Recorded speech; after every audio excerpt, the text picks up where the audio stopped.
Thanks for tuning into our podcast. We love having you here, and it's our mission to bring you all the latest and greatest tips, skills, and know-how to make you the best that you can be. We know that you have it in you, and we're going to show you how. Now, let's get started.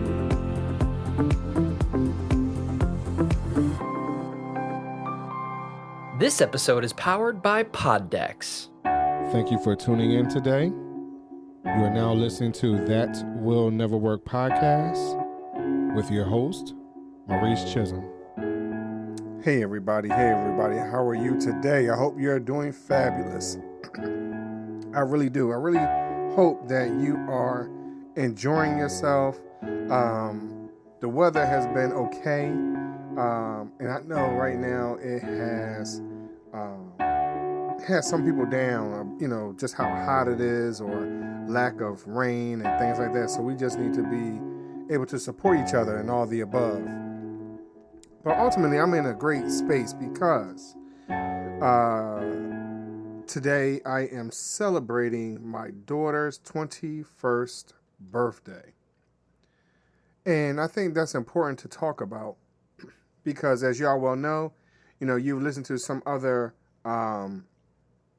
episodes where we talk about, children, Chandler, with his daughter, or Gregory, Offner with his daughter, so we've talked about kids on this show. So I just want to talk about the one that turned 21, my daughter. I as I sit back and think about what has transpired over the years from first walks, first Christmas, first day of schools.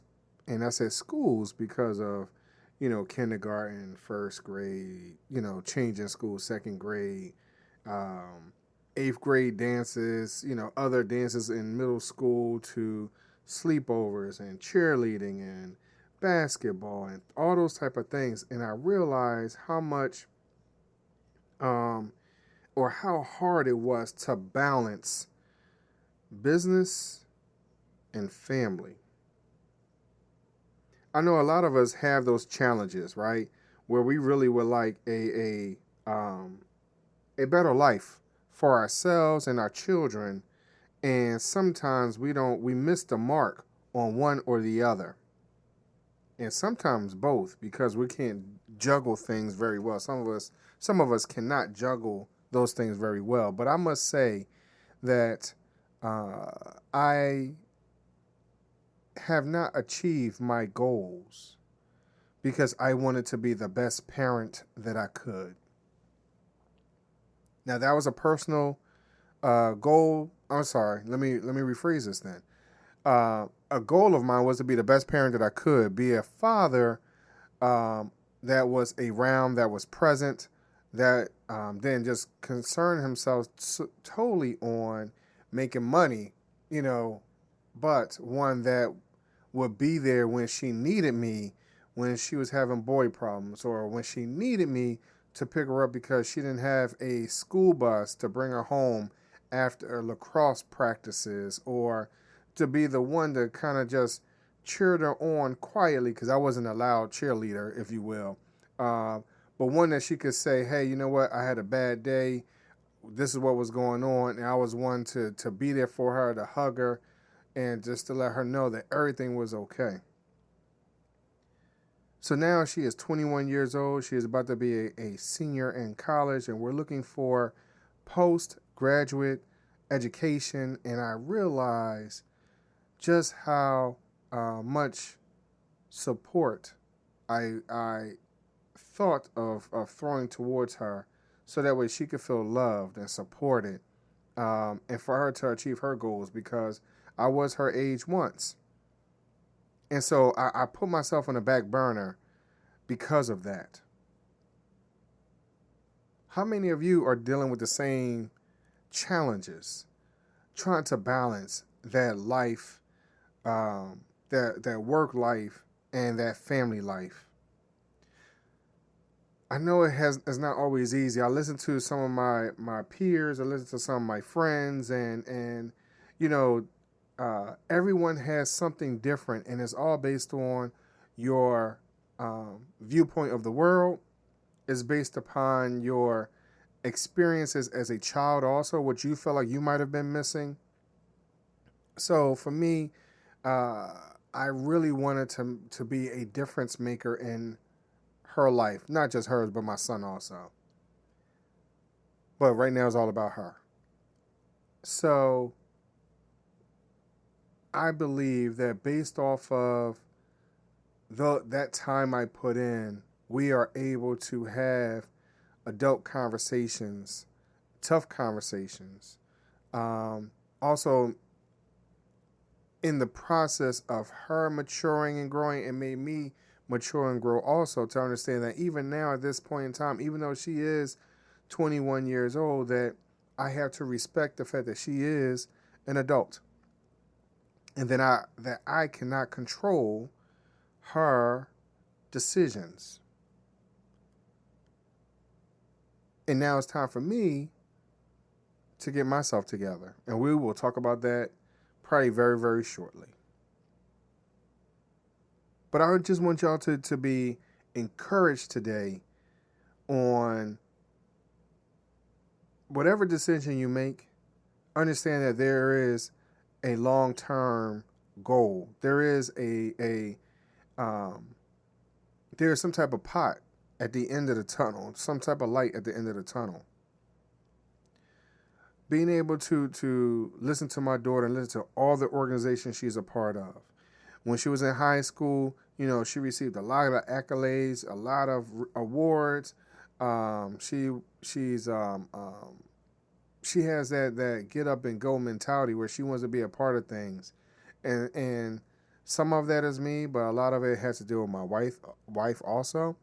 But understanding that, hey, this is the time to assist your own.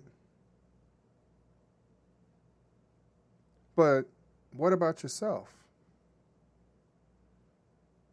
And that's one of the things I've been questioning for myself lately, has been, what about me?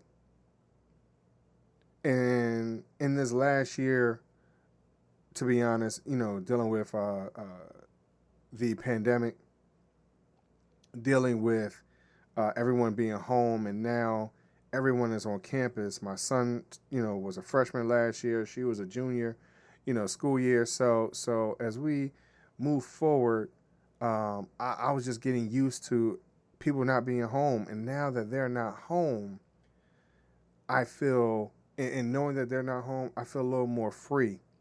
I feel a little more energetic. I feel a little more goal-oriented. I feel more detail-oriented. I could really plan things out differently, because when you are dealing with other individuals, and I know this is for myself, is that I cannot always plan things out the way I would like for them to be, because you're dealing with someone that's outside of you. So I just want you to be encouraged that even though it looks like you're putting so much emphasis on your children, you can still find time for yourself. And it may not always be right when you want it to be, but there will come a time when that will come.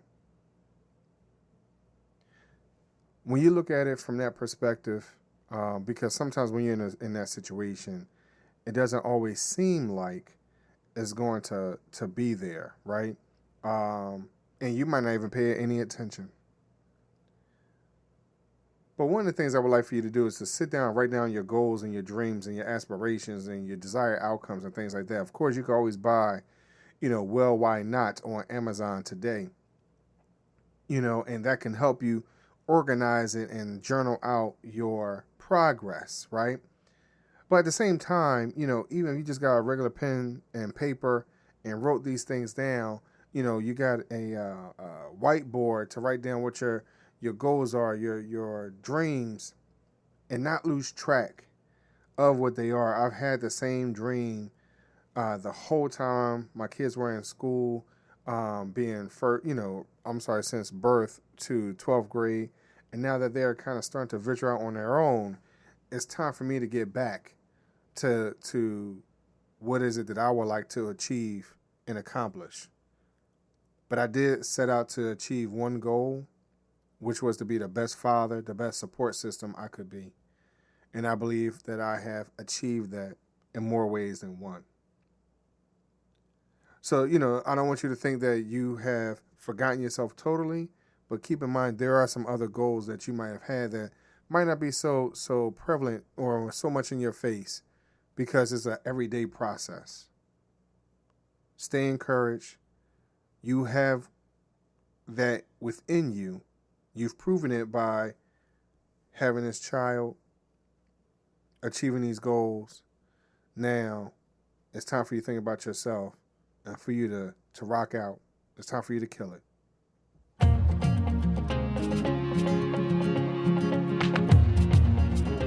Loved what you've heard on this week's episode? Well, the answer is simple.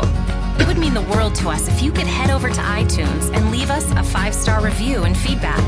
Spreading the word really is the best way to grow our podcast and achieve even greater things. Thank you.